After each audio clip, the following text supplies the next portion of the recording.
Salut, Clap de Fin vous propose aujourd'hui une analyse de l'épisode 15 de The Walking Dead intitulé Worth, donc qui veut dire la valeur. Et oui, des mots qui font clairement référence à la lettre de Carl.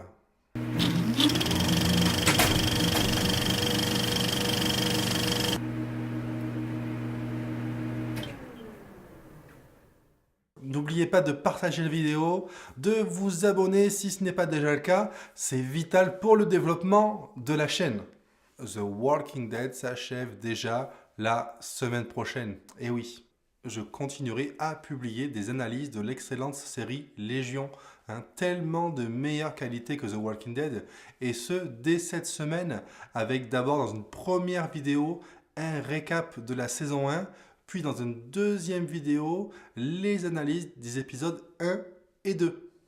Comme je le disais, le saison final approche à grands pas. Et malheureusement, cet épisode 15 ne parviendra pas à nous maintenir en ébullition, sous pression, jusqu'à la semaine prochaine. Pas d'extravagance dans cet épisode. Un épisode sans réel point faible, sans réel point fort. Il conclut encore une fois les quelques intrigues secondaires existantes. Donc un épisode petit joueur. Intentionnellement, je vais commencer par les intrigues les moins intéressantes pour finir avec celles qui sont les plus intéressantes. Une manière d'y aller un petit peu crescendo. Et oui, je commence avec quelqu'un que j'avais totalement oublié. C'est notre cher Aaron. Aaron qui vit donc en ermite dans la forêt, dans une grosse galère, comme si cela servait à quelque chose de rester à proximité du camp d'Oceanside et d'attendre un jour, 2 jours, plusieurs jours. Mais pour attendre quoi? Bref, j'imagine que le showrunner trouvera une certaine utilité dans l'utilisation de ce groupe d'Oceanside, peut-être à la dernière minute, quand tout semblera perdu pour un ultime rebondissement. Mais bon, ça reste du remplissage, ça manque clairement de crédibilité et d'intérêt. Comme beaucoup d'autres personnages, Aaron aura clairement été mis au placard dans cette saison 8, partie 2, un peu comme l'a été Jésus qui n'apparaît quasiment jamais. Ensuite également Eugène et son pragmatisme légendaire qui dirige ses travailleurs. Et justement parmi ces travailleurs, on retrouve le Padre Gabriel, oui bien sûr que l'on avait reconnu dans le trailer sous son masque de protection. Il se permet même de trafiquer les munitions qu'il confectionne, ce qui lui attire les foudres d'Eugène bien sûr. J'espérais que ce soit Eugène qui ait pris cet engagement, ce changement de direction, mais ce n'est pas fini, on peut toujours l'espérer. En tout cas moi Eugène, je crois en toi. En tout cas l'idée de piratage des balles a clairement été introduite dans cet épisode. Ce n'est peut-être pas anodin pour la suite et pour le season final. Quoi qu'il en soit, Eugène se fait donc capturer par Rosita et Daryl. Et moi qui attendais une scène bien écrite, forte en émotion, avec des vraies remises en question, et avec leur fort background commun tout de même entre Rosita et Eugène, eh bien non, ce n'est pas le cas. Leur échange sonne creux et plutôt mal écrit, et se conclut même par un vomi surprise qui m'a fait sourire, j'ai envie de dire, la première seconde, mais après en y réfléchissant, j'ai trouvé cela beaucoup trop burlesque pour la série. Et bien que Eugène reste le seul ressort comique de la série, j'ai tout de même trouvé cette scène un petit peu trop too much pour l'univers de The Walking Dead. Je trouve vraiment que la frontière a été franchie et pas dans le bon sens du terme. De plus, cette excursion en terre ennemie se soldera par un vrai échec. Eugène arrivant à se camoufler et à réintégrer son avant-poste. On le sent vraiment plus que jamais sauveur, et encore plus depuis qu'il a appris le retour de son messie Negan.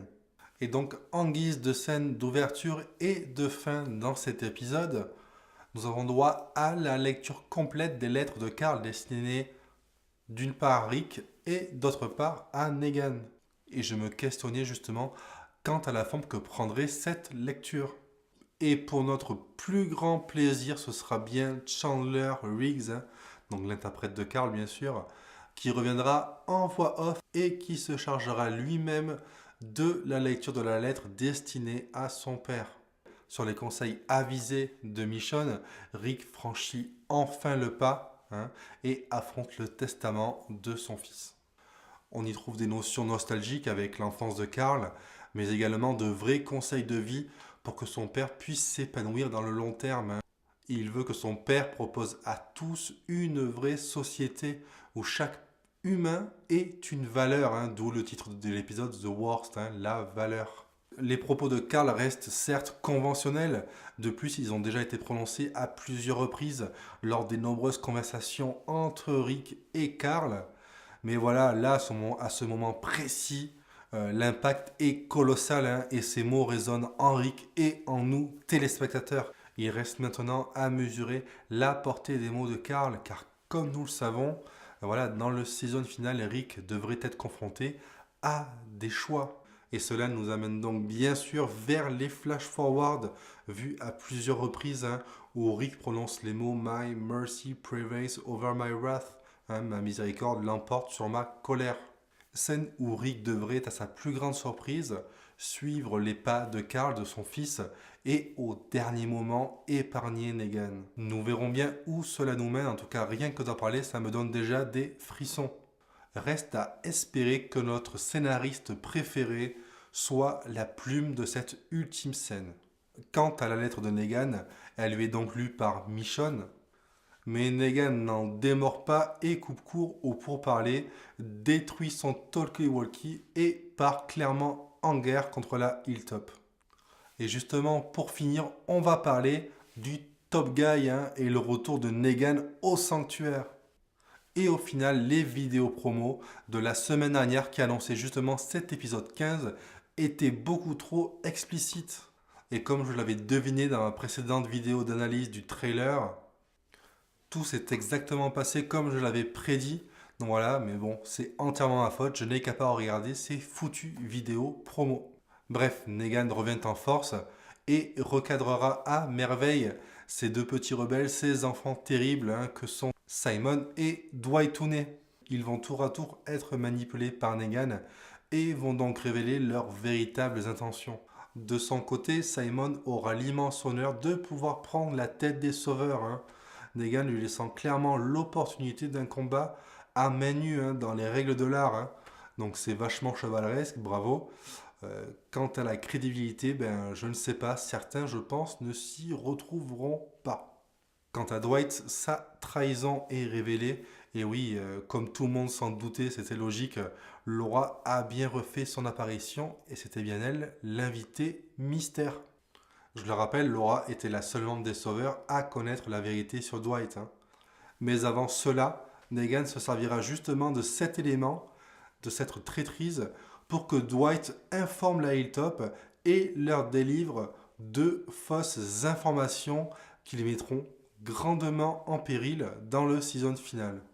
Voilà, j'ai tout de même l'ultime espoir que Dwight arrive à survivre et à intégrer notre petit groupe. Comment? Ça, c'est une autre histoire. Voilà, petit épisode 15. J'en attendais clairement plus. L'épisode 16, du coup, ne se fait pas spécialement attendre. C'est pourquoi je vous oriente vers l'excellente série Légion, hein, dans l'univers des X-Men, mais très loin des blockbusters américains tout pourris. Donc voilà, je reviendrai cette semaine avec 2 vidéos consacrées à Légion, une qui servira de tremplin et de récapitulatif de la saison 1, mais aussi une vidéo qui sera centrée sur les analyses des épisodes 1 et 2. Comme toujours, soutenez-moi pour que je puisse être proposé à de nouveaux utilisateurs. Voilà, je vous dis à très bientôt sur Clap de Fin. Prenez soin de vous, restez connectés. Salut!